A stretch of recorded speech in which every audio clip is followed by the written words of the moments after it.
Samantala, itinampok naman ng iba't ibang festival sa Marinduque sa pagdiriwang ng ika-105 taong anibersaryo ng lalawigan. Yan ang ulat ni Dennis Nebrejo ng Philippine Information Agency Marinduque.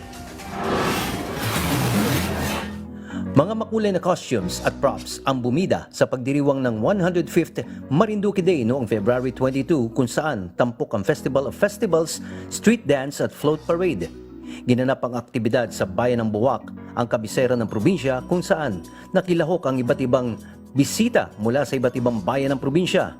Sa nasabing pagdiriwang ay ibinida ang iba't ibang festival ng probinsya kagaya ng Maalindog Tubaan Festival mula sa Bayan ng Buena Vista, Kanga Festival mula sa Bayan ng Mogpog, Gasang-Gasang Festival ng Gasan, Torrillos Festival ng Torrijos, Bila-Bila Festival ng Bayan ng Buwak at ang ipinagmamalaking Seafood Festival ng Santa Cruz.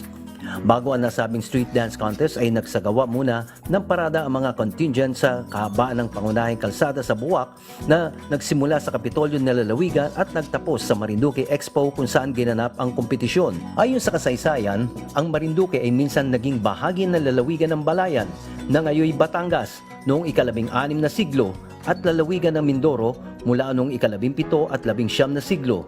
At nang sumapit ang Pebrero 21, 1920, ipinasa na sa Philippine Congress ang Act No. 2280, ang pagdedeklara ng re-establishment ng isla ng Marinduque.